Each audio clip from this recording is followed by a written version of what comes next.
इस वीडियो में हम आपको बताएंगे कि इस टाइप के क्वेश्चनों को किस तरीके से सॉल्व किया जाता है।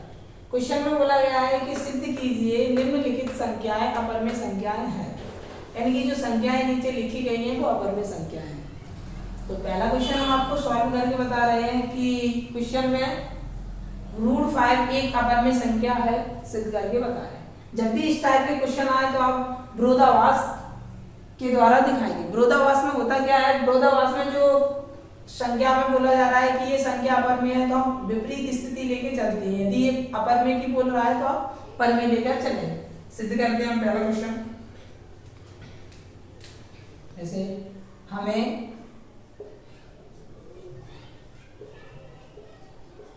दिखाना है कि √5 एक अपर में संख्या है। इसे हम अभी हमने थोड़ी देर पहले बताया था, इसे हम विरोधाभास से दिखाएंगे। इसे हम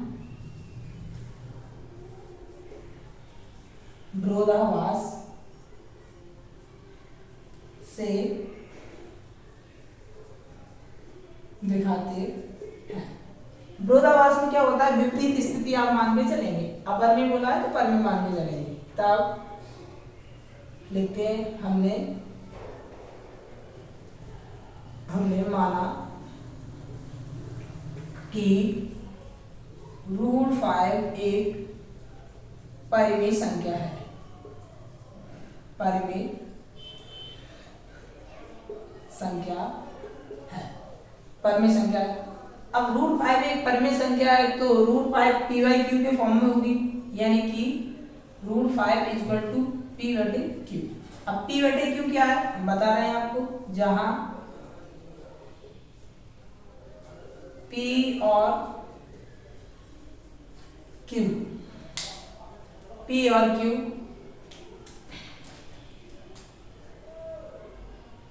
सहअभाज्य पूर्णांक है एवं q की जो वैल्यू है वो 0 के इक्वल में नहीं है। सहअभाज्य पूर्णांक इसलिए हमने कलर पेंसिल से लिखा है, कलर मार्कर से लिखा है, जिससे कि आपको पता चल जाए। यहाँ पर हमने लिख के रखा है कि वे संख्याएं जिनका संख्या एक के अलावा अन्य कोई उभयनिष्ठ गुणनखंड ना हो, यानी कि ऐसी संख्याएं जिनका एक के अलावा कोई दूसरा गुणनखंड उभयनिष्ठ नहीं होता है, वे संख्याएं कहलाती है सहअभाज्य संख्या। जैसे हम कहें तो हम यहाँ पर आपको बता रहे हैं, जैसे हमने यहाँ पर हम लेते हैं, माना कि 9 ले लिया और 10, इसके फैक्टर किए 3 × 3 × 1, इसके फैक्टर किए 5 × 2 × 1। अब यहाँ पर हमने देखा कि जो कॉमन दोनों में फैक्टर आ रहा है वो कॉमन 1 आ रहा है दोनों में, 9 में भी और 10 में भी। तो 9 और 10 जो है ना सहअभाज्य संख्या है। इस प्रकार की स्थिति यहाँ पर p और q में है, यानी कि p और q में केवल और केवल उभयनिष्ठ गुणनखंड जो है वो केवल एक है, एक के अलावा कोई और नहीं है। ठीक है, आगे करते हैं। अब हम जो है ना वर्ग करने पर यहाँ दोनों बच्चों का वर्ग कर रहे हैं। जब इसका वर्ग करेंगे तो यहाँ से रूट हट जाएगा, केवल 5 आ जाएगा, यानी कि 5 इक्वल में p², यहाँ पर पावर लग जाएगी, यहाँ पर भी पावर लग जाएगी। अब इनका स्थान जो है ना हम चेंज कर दे रहे हैं, इसका स्थान यहाँ, इसका स्थान यहाँ कर सकते हैं, यानी q² इधर लिख दे रहा है।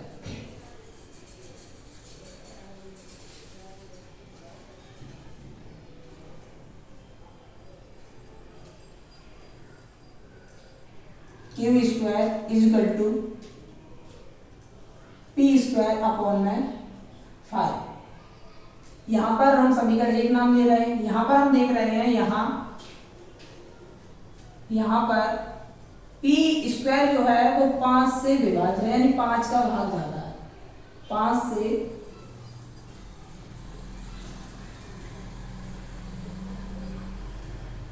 विभाज्य है। अब p² 5 से विभाज्य तो p भी होगा 5 से विभाज्य, p भी, इसलिए p भी 5 से विभाज्य होगा, यानी कि जब पी स्क्वायर है तभी होगा 5 से विभाज्य पी भी। अब यहाँ पर हम देखते हैं कि पी स्क्वायर 5 से विभाज्य पी भी हो गया 5 से विभाज्य, यानी कि इस प्रकार की स्थिति है जैसे 5 की पावर 2 कर दें तो अगर 5 लिखें तो यहाँ पर देख रहे हैं 5 × 5 अपन में 5, देखो इसका भी भाग इसमें जा रहा है, इसका भी भाग जा रहा है, तो इसी तरीके से P जो है वो 5 से विभाज्य, यानी ऐसा कोई नंबर है जिसमें 5 का भाग जाता है। अब हम क्या करते हैं, अब आप कोशिश ये करो कि P स्क्वायर 5 से विभाज्य हो गया है तो Q भी 5 से विभाज्य कर दो। तो हम ऐसा करते हैं, माना कि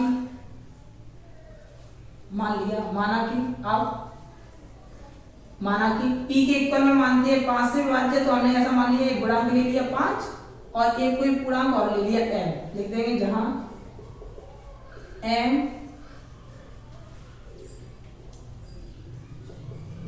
पूर्णांक है, m क्या पूर्णांक है। अब ये जो P इक्वल माना है, यानी कि जो P की वैल्यू आपने ये मानी है, ये इस वैल्यू को आप समीकरण 1 में रखिए। समीकरण 1 से क्या कर रहे हैं, P की जगह पर रख रहे हैं Q square equal to 5m square upon में 5, 25 m का स्क्वायर लिया m स्क्वायर अपॉन में 5 से 5 कैंसिल, यहाँ पर आ गया m यहाँ पर आ गया आपका 5m स्क्वायर, यानी फाइनली आपका वैल्यू कितनी आ गई, Q square equal to 5m square. ये मल्टीप्लाई में इधर जाएगा, डिवाइड में एक बार हम सही से लिख दे रहे हैं, m इधर बचे Q square equal to m यहाँ बचेगा और यहाँ पर अपन में आ जाएगा 5। यहाँ पर हम देख रहे हैं, यहाँ Q स्क्वायर जो है वो कितने से विभाज्य है, 5 से। Q स्क्वायर 5 से विभाज्य है। अब Q स्क्वायर 5 से विभाज्य, इसलिए क्या Q भी होगा, अभी हमने जो P के लिए बताई थी वही स्थिति यहाँ पर, Q भी 5 से विभाज्य होगा। अब Q भी 5 से विभाज्य होगा। अभी आपने स्थिति लेके आए थे, आपने क्या माना था, परिमेय माना था, और P और Q यहाँ पर क्या चल रहे थे, सहभाज्य चल रहे थे, सहभाज्य पूर्णांक। और सहभाज्य पूर्णांक के बारे में हमने बताया था कि उभयनिष्ठ खंड केवल और केवल एक होता है, एक के अलावा कोई नहीं होता है। लेकिन यहाँ पर समीकरण 1 से और इसे हम ले लेते हैं 2, समीकरण 1 से और 2 से स्पष्ट हो रहा है कि दोनों में 5 का भाग जा रहा है, तो उभयनिष्ठ गुणनखंड 5 भी हो रहा है इसका। जब भी यहाँ पर बोला गया था कि 1 होता है, तो आपकी जो स्थिति ली थी वो गलत साबित हो रही है, तो स्थिति यहाँ पर विरोध हो रहा है। तो हम लिख सकते हैं इस प्रकार, ऐसे लिख दो, समीकरण 1 से और 2 से, समीकरण 1 व 2 से स्पष्ट होता है कि हमारे द्वारा ली गई परिकल्पना असत्य है, यानी कि गलत है, असत्य है, एवं दी गई परिकल्पना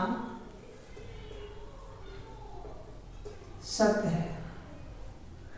अब जब दी गई परिकल्पना सत्य है तो दी गई परिकल्पना तो अपर में थी, अपर में भी दी गई थी, अपर में दी गई, तो हम कह सकते हैं अतः अपर में ही सिद्ध करना था, अतः हो जाएगा क्या, √5 एक कैसी संख्या होगी, अपर में संख्या, अतः √5 एक अपर में संख्या है, अपर में संख्या। इस टाइप के क्वेश्चनों को इस प्रकार से सॉल्व करें, विरोधाभास की स्थिति लेके, ठीक है। तो इस टाइप से अगला क्वेश्चन हम आपको कराएंगे, ये वाला, जब तक ये नोट कर लो।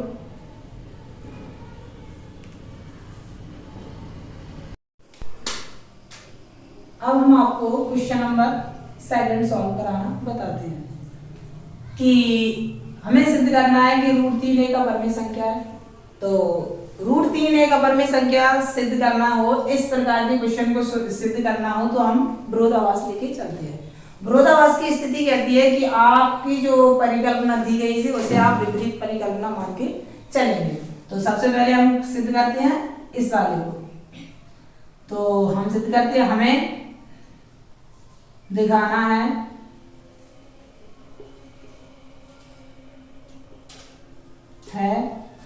कि √3 एक अपरिमेय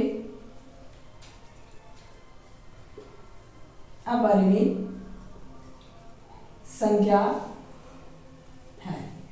अब √3 एक अपरिमेय संख्या है तो हम विरोधाभास की स्थिति दिखा रहे हैं। तो विरोधाभास की स्थिति में हम क्या ना विपरीत में परिकल्पना लेके चलते हैं। जब अपरिमेय दिया गया है तो परिमेय मान के चलते हैं। तो इसे हम विरोधाभास से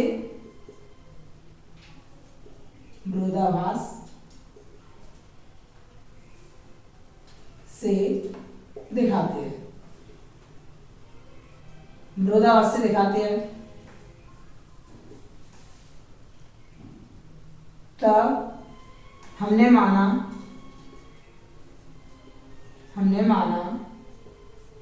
कि √3 एक परिमेय, विपरीत स्थिति लेके चलेंगे, परिमेय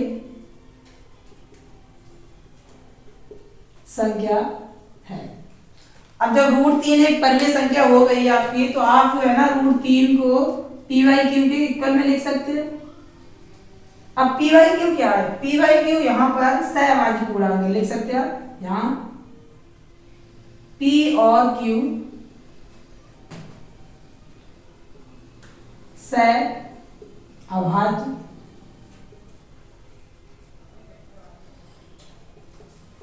पूर्णांक है, जहां p और q सहअभाज्य पूर्णांक है, जहां यानी कि एवं ऐसा लिख दो, एवं क्योंकि जो वैल्यू है 0 के इक्वल नहीं है। तो यहाँ पर दो आपको स्थिति दिख रही है, यहाँ पर दो शब्द मेन दिख रहे हैं। एक तो आपको सहअभाज्य और एक विरोधाभास। विरोधाभास का मतलब होता है आप विपरीत स्थिति लेके चलेंगे। यदि आपको अपरिमेय संख्या सिद्ध करना है तो आप परिमेय संख्या लेके चलेंगे। और सहअभाज्य का मतलब होता है कि सहअभाज्य का मतलब यहाँ पर हमने लिख के रखा है जिससे कि आप समझ सके कि वे संख्याएं जिनका संख्या एक के अलावा अन्य कोई उभयनिष्ठ गुणनखंड ना हो सहअभाज्य संख्याएं कहलाएंगी। जैसे हम कहें तो आप लिख सकते हैं, जैसे हम कहें तो जैसे आपका ले लियो, माना कि आप 7 लेते हैं और एक लेते हैं आप 6 ले लो। जब आप इसके गुणनखंड करेंगे तो 7 गुणा 1 आता है और इसके आप खंड करते हैं गुणनखंड तो इसका आता है 2 गुणा 3 गुणा 1। इन दोनों में हमें यहाँ पर दिख रहा है कि एक संख्या दोनों का उभयनिष्ठ गुणनखंड है। अगर कोई अन्य अलावा आते एक के अलावा तो ये दोनों सहअभाज्य संख्या नहीं होती। एक आ रहा है तो ये दोनों हम कह सकते हैं कि सहअभाज्य संख्या है।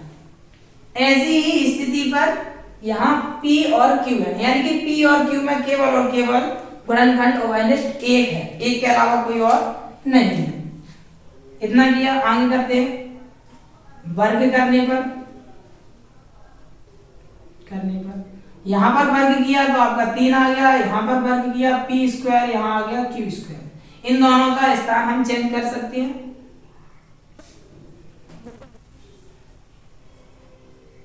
यहां हम देख रहे हैं कि आपका जो p² है वो 3 से विभाज्य है। जब p² 3 से विभाज्य है, यानी कि हम ऐसा कहें कि माना कि आपका यहाँ पर 3 की पावर 2 चल रही है, 3 से विभाज्य हो रहा है तो 3 से भी तो होगा 3 विभाज्य। इसी तरीके से ऐसी ही स्थिति यहाँ पर है कि p² जो है कोई नंबर है जो 3 से भाग जाता है, तो जाहिर है p का भी किससे से भाग जाएगा? 3 से भाग जाएगा। तो हम ले सकते हैं p, इसलिए p भी 3 से विभाज्य होगा। जब आप इतने यहां पर आ जाओ p² 3 से, अब आप कोशिश ये करो कि जो p² 3 से विभाज्य दिखाया है तो q भी आप 3 से विभाज्य दिखा दो। तो इसके लिए हम ऐसा करते हैं, दिखाने के लिए हम ऐसा करते हैं कि जो P है उसे हम मान लेते हैं, माना कि T इक्वल हम मानते हैं 3m। देखो 3 से बात हो रहा है। अब m क्या आ गया, तो m लिख देते हैं, जहां m कोई पूर्णांक है, पूर्णांक हम मान सकते हैं, पूर्णांक है, जहां m कोई पूर्णांक है। अब इसे हम समीकरण 1 बना देते हैं जिससे कि याद रहे। अब जो p स्क्वायर, आप p इक्वल टू 3m माना है, आप इसमें वैल्यू रखते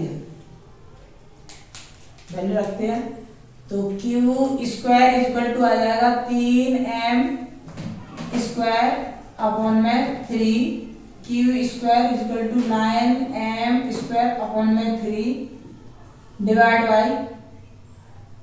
दिया जब हमने तो आया आपका 3m स्क्वायर, ये मल्टीप्लाई में लग जाएगा, डिवाइड में हो जाएगा। इसे एक बार सही से लिखते हैं हम, m square equal to q square upon में 3, समीकरण नाम दे देते 2। अब यहां पर हम देख रहे हैं कि यहाँ q स्क्वायर जो है वो आपका 3 से विभाज्य, यानी 3 का भाग जा रहा है, विभाज्य। जब आपका q स्क्वायर 3 से विभाज्य हो गया तो इसलिए आप qv कैसा होगा, 3 से विभाज्य होगा, इसलिए qv 3 से विभाज्य होगा। यहां पर हम देख रहे हैं, देखो यहां भी p स्क्वायर p 3 से विभाज्य था और यहां भी q 3 से विभाज्य, जबकि हमने यहाँ पर स्थिति जो आपके लेके चले थे, यहाँ पर हमने सहभाज्य पूर्णांक माने थे, p को माना था और q को माना था, और हमने बताया था कि p और q में केवल और केवल उभयनिष्ठ गुणनखंड केवल एक है, यानी कहने का मतलब है कि p में और q में केवल उभयनिष्ठ खंड जो आ रहा है वो एक आ रहा है, एक के अलावा और कोई नहीं है। लेकिन यहाँ तो आप देख रहे हैं कि समीकरण 1 और समीकरण 2 से आपका स्पष्ट हो रहा है कि यहाँ पर 3 बन रहा है इन दोनों का गुणनखंड, इनमें इसमें भी गुणनखंड 3 होगा, इसमें भी जब भाग जाता है तो गुणनखंड होता है, तो यहाँ भी 3 हो रहा है गुणनखंड और यहाँ भी 3 गुणनखंड हो रहा है, जबकि ऐसा तो नहीं होना चाहिए। तो हमारी जो स्थिति ली गई थी वो गलत साबित हो गई, इसलिए हम कह सकते हैं इस प्रकार हम लिख सकते हैं, इस प्रकार समीकरण 1 व 2 से स्पष्ट होता है, क्या स्पष्ट होता है कि जो हमारी स्थिति ली गई थी उभयनिष्ठ गुणनखंड एक की, वो गलत साबित हो गई, क्योंकि यहाँ पर 3 भी होने लगा है। स्पष्ट होता है कि हमारे द्वारा ली गई परिकल्पना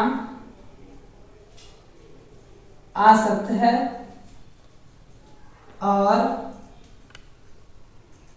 दी गई परिकल्पना सत्य है।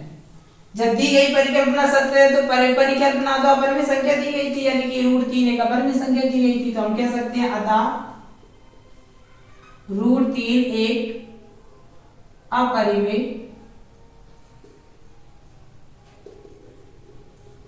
संख्या है।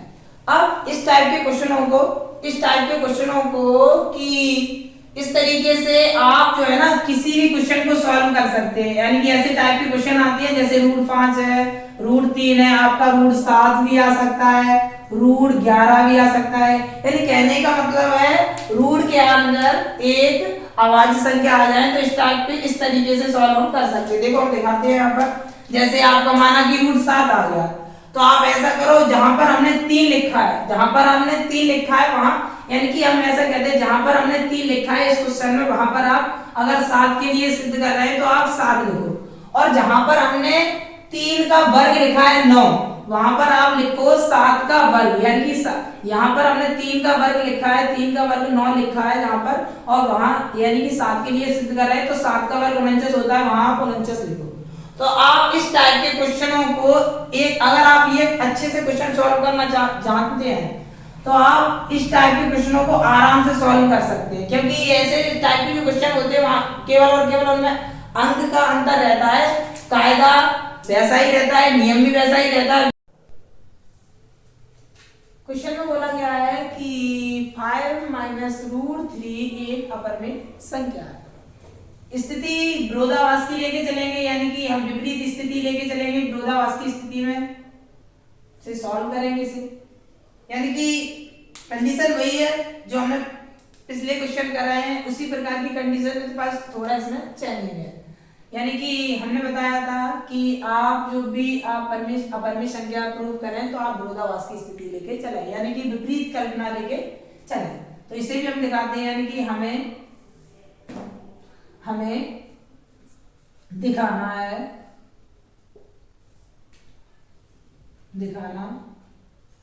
है कि 5 माइनस रूट 3 एक अपरिमेय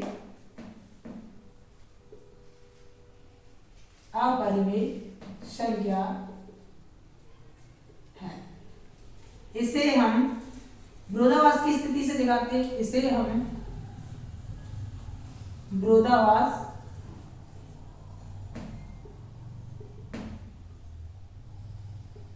से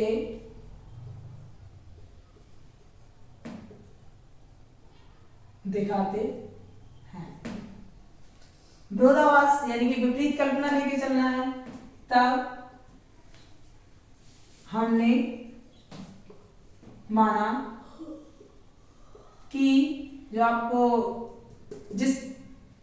जिसको आपको प्रूव करना है, जिस संख्या को, उसे आप अपरिमेय मान के चलेंगे, क्योंकि अपरिमेय सिद्ध करना है।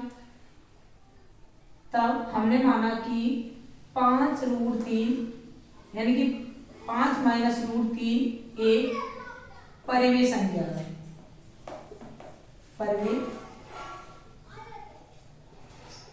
संख्या है। अब जब 5 माइनस रूट 3 एक परिमेय संख्या हो गई तो आप इसे ऐसे भी लिख सकते हैं, यानी कि 5 रूट 3 जो है ना पी वाई क्यू के रूप में लिख सकते हैं, जहां पी और क्यू क्या चल रहे हैं, जहां पी और क्यू सहअभाज्य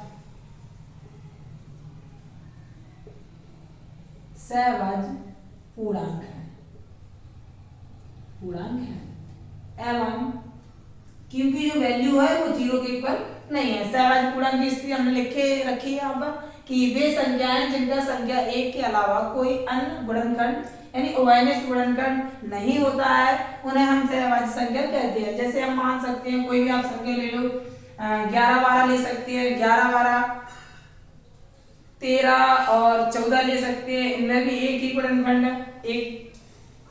इस प्रकार की संख्या जिनमें केवल और केवल उन दो संख्याएं, मतलब ऐसा कह सकते हैं कि ऐसी संख्या है जिनमें केवल जिनका HCF जो है ना एक आता है, यानी उभयनिष्ठ गुणनखंड एक आता है, उन्हें हम अभाज्य संख्या कहते हैं। वही स्थिति यहाँ पर है P और Q की। अब इस टाइप के जब क्वेश्चन आ जाए, इस टाइप के क्वेश्चन आ जाए, इस प्रकार का आ जाए, इस प्रकार का आ जाए, या आप ऐसे भी लिख सकते हैं, इस टाइप के क्वेश्चन आ जाए, इस टाइप का आ जाए, या अदरवाइज इस टाइप का आ जाए, तो कोशिश आप ये करो कि जो रूट वाले जो संख्या हैं वो एक साइड कर लो और बिना वाली रूट की जो संख्या है वो एक साइड कर लो, क्योंकि अभी हमने पिछले सवाल कराए थे, उनमें हमने बताया था कि रूट 5 है, रूट 3 है, यानी रूट के अंदर अभाज्य संख्या एक अपरिमेय संख्या मानी जाती है, सिद्ध हम करके आए हैं। स्थिति ऐसी बनाओ यहाँ पर रूट वाली संख्या एक साइड हो जाए और बिना वाली रूट वाली संख्या एक साइड हो जाए, जिससे कि हम ये कह सकें कि हमारी मतलब विरोधाभास की स्थिति जो है वो गलत साबित हो सके, यानी कि हमने परिमेय संख्या यहाँ पर लेके चले हैं ये, तो ये आपकी स्थिति गलत साबित हो सकती है। तो हमने माना ये जो है ना इधर हमने ट्रांसफर कर दिया, यानी कि ये इधर भेज दिया और ये इधर भेज दिया, 5 minus P upon Q is equal to, ये इधर ट्रांसफर करेंगे तो प्लस के हो जाएंगे। इसे और सॉल्व करते हैं, इधर को भेजा हमने माइनस हो गया, इधर को भेजा हमने प्लस हो गया, ये सॉल्व किया हमने कितना आया, जिसके अपॉन में नहीं है उसमें मल्टीप्लाई आप कर सकते हैं, जिससे कि वो संख्या दोनों के बटे में आ जाती है। अब यहां पर हम देख रहे हैं कि चूंकि यहां पर हम देख रहे हैं, यहां ऐसा लिखो, चूंकि P और Q, P और Q जो है, P और Q जो है, P और Q पूर्णांक है। चूंकि P और Q पूर्णांक है, जब P और Q आपके पूर्णांक हैं तो आप यहाँ पर जैसे ही कोई नंबर रखेंगे तो ये वाला जो टर्म है, यानी ये वाला जो साइड है, वो आपकी परिमेय संख्या बन जाएगी। इसलिए जब भी P और Q पूर्णांक होंगे तभी, तो P और Q पूर्णांक है तो हम कह सकते हैं, इसलिए 5Q minus P upon Q एक कैसी संख्या होगी, परिमेय संख्या, परिमेय संख्या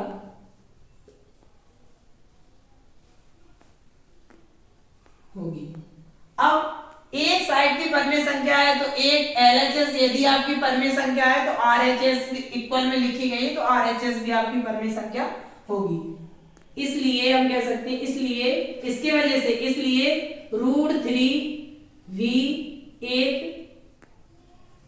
परिमेय संख्या होगी, क्योंकि परिमेय संख्या के बराबर में परिमेय संख्या ही लिखी आएगी।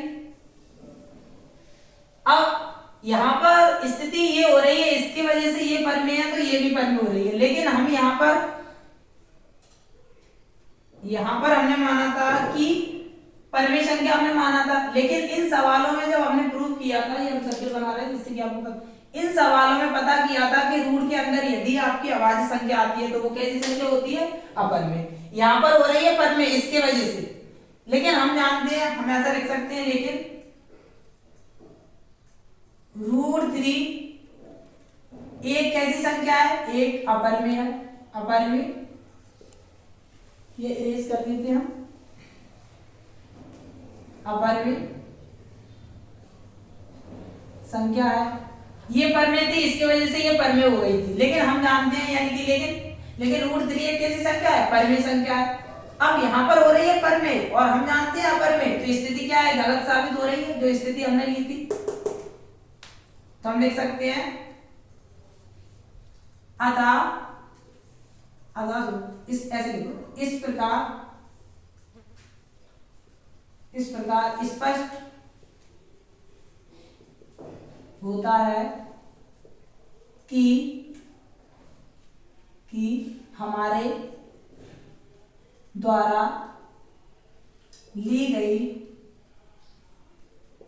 परिकल्पना असत्य है एवं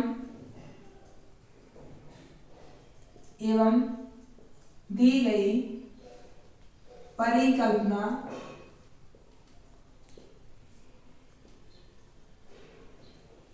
सत्य है।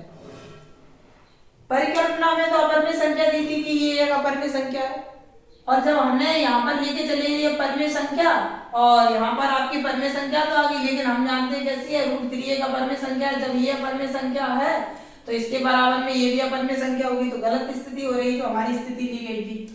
तो हमारी परिकल्पना कैसे हो गई, गलत साबित हो गई, और जो परिकल्पना दी गई थी वो सही साबित हो गई। परिकल्पना में दिया था अपरिमेय संख्या, तो हम कह सकते हैं, अतः हम ऐसा कह सकते हैं, अतः 5 माइनस √3 एक कैसी संख्या हो जाएगी, एक अपरिमेय संख्या। जब भी इस टाइप के क्वेश्चन आए तो आप कोशिश करो कि रूट वाली संख्या एक साइड कर लो और बिना वाली रूट की जो संख्या है वो एक साइड कर लो, जिससे कि एक जो साइड है हमारी वो हो जाएगी परिमेय, और दूसरी साइड जो है वो इस परिमेय की वजह से ये भी परिमेय हो जाएगी। लेकिन स्थिति ये कहती है, आप जब सिद्ध करोगे तो √3 रूट की स्थिति, यानी कि √5 √3 √7 1/√7 √11 यानी अभाज्य संख्या, और अभाज्य संख्या के बारे में हम प्रूव कर चुके हैं कि √5 √3 √7 √11 एक कैसी संख्या है, अपरिमेय संख्या, जिससे कि इसकी वजह से ये परिमेय सिद्ध होने लगेगी। और हम जानते हैं, यहाँ लिख देंगे, लेकिन रूट के अंदर जो अभाज्य संख्या वो कैसी होती है, अपरिमेय संख्या होती है, तो स्थिति हमारी गलत साबित हो जाएगी। इससे हम लिख देंगे क्या, कि इस प्रकार स्पष्ट होता है कि हमारे द्वारा ली गई परिकल्पना जो है ली गई, यहाँ पर थोड़ा गलत हो गया है, हम सही कहते थे, ली गई परिकल्पना, परि में लिख दिया था हमने परिकल्पना, परिकल्पना असत्य एवं दी गई परिकल्पना सत्य। तब दी गई परिकल्पना तो अपर में थी, तो ये भी आपकी अपर में संख्या हो जाएगी। इस टाइप के क्वेश्चनों में बस यही कंडीशन है कि रूट वाली संख्या एक साइड कर लो, बिना वाली रूट वाली संख्या एक साइड कर लो, जिससे कि हमारी स्थिति गलत साबित हो जाए और जो स्थिति दी गई थी वो सही साबित हो जाए।